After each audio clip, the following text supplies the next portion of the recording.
Hi, everyone. For the past year, our team of architects has been able to provide pro bono design services in Jackson Heights, Queens, through UDF and Van Allen's unprecedented program, Neighborhoods Now.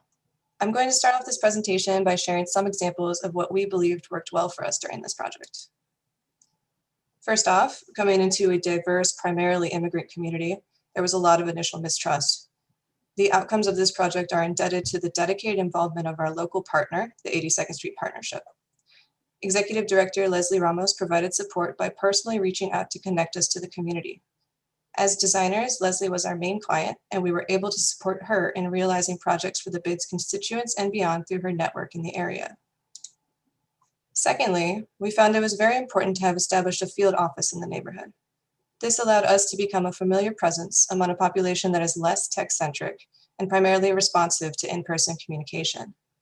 This space, donated by a landlord on Leslie's board, also functioned as our construction material storage and a message board to share services and completed work.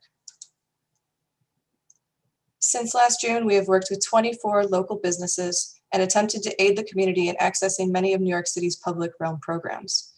We found that some projects were much easier to accomplish than others. We were most successful at helping individual businesses get permitted for open restaurants. We provided free collapsible barriers produced from recycled formwork to any restaurant that asked. We also employed a local carpenter on these jobs and hired local artists to paint them. But the greatest success we saw was realizing that by giving these businesses owners a helping hand to get started, they were in turn reaching out to their neighbors and explaining to them how to get permitted. And this chain reaction allowed many more members of the community to participate in open restaurants. So if Emma had sort of an overview of some of our successes, my portion of the presentation will show and start to elaborate on some of the difficulties we encountered. So one of the things we love about Jackson Heights is the annual street food festival called Viva la Comida.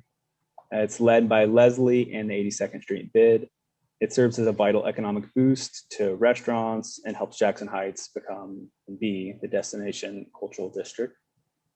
So the image on the right shows 12 locally owned restaurants along 82nd where Viva la Comida is held. Red indicates some restaurants which initially showed interest to us in participating in the open restaurants program.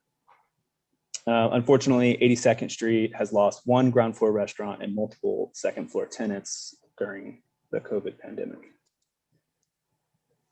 So Jackson Heights is home to many small businesses that have narrow interiors, which make social distancing difficult. The existing streetscape has many challenges for restaurants to participate in the open restaurants program. Some of those are indicated in red on the slide. You can see the existing bike rack on the right side of the slide, which takes up 2 restaurant street frontages, and the bus stop, as well as very limited parking, makes several businesses ineligible to participate. Of the restaurants that are eligible, we encountered additional difficulties. One manhole led to a citation from Con Ed that resulted in the removal of their outdoor seating entirely. One Colombian bakery and one Latin American restaurant were not able to participate because they're licensed by the state rather than the city. And Leslie will elaborate on that point a little later. So we saw the DOT Open Streets program as an alternative to help some of the businesses that weren't able to participate in the open restaurants program. Behind our Open Streets application was a team of architects as well as traffic engineers. Unfortunately, this application was denied due to concern by the NYPD about public safety and quality of life issues. So as a design exercise, we also explored the potential for full pedestrian plaza. We've seen success in other parts of the city with the creation of pedestrian plazas.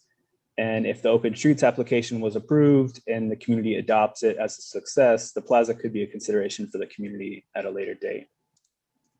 So our experience working in Jackson Heights has exposed the pre-existing inequality that exists in New York City.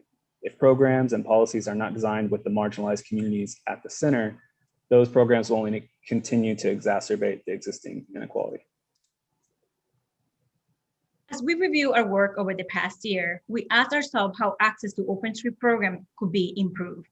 We started by trying to answer why our attempt to implement the Open Street program on 82nd Street failed when we had all the right ingredients: a nonprofit organization willing to lead, professional site planning assistant, participating restaurants, and a track record of running a single-day event without any incident. A first step was to look for open street around our district for comparison. Sadly, we only found one on 34th Avenue. An expanded look at Queens simply highlighted the scarcity of open street throughout the borough. Taking a broader look at the city, we noticed that open streets were abundant in affluent and mostly white neighborhoods. It is no doubt that the primary beneficiaries are communities with few socioeconomic problems and more resources. Given that open street program is being rarely used as an economic development tool in less affluent and diverse communities, the city should make a few adjustments to ensure the program is more inclusive and inviting. Here are a few of our suggestions. First, the city should take into consideration cultural practices when developing rules. For example, in Latinx community, it is customary to have multi-service food establishments. Just on one block of 82nd Street, we have a Mexican bakery / grocer / restaurant and a Colombian carniceria / grocer / restaurant. Despite both locations offering full service restaurants, the rules exclude them from participating because they're permitted through the state of New York, which license grocers. Another program improvement we would like to see is clear rules and improved communication between program managers and inspectors. On our street, one of our restaurants, Spanish-speaking restaurant, was visited by two non-Spanish-speaking DOT inspectors. Their assessment of the existing setup varied. It seems that each inspector had different interpretation of the rules, which did not match our previous conversations with DOT. After implementing the inspector's recommended changes, the restaurant was told by Con Edison to take down the setup due to assistant manhole. These are very costly changes and discourage restaurants from participating in the program. New York City has a long history of using street programming to stimulate economic and cultural activities. The Open Street program was started with that same premise. We know that the program can be a tool to restart the city's economy and help businesses overcome economic crisis. For example, during our festival, Viva la Comida, participating restaurant revenues increased between 30 to 80%. New restaurants that participate in the festival tend to stay open past the 1-year mark, while those that do not participate usually shut down before their 1-year anniversary. In conclusion, to foster equitable recovery and prevent working poor families from going into further poverty during economic and natural disasters, the city needs to address the lack of resources in communities like the ones I serve.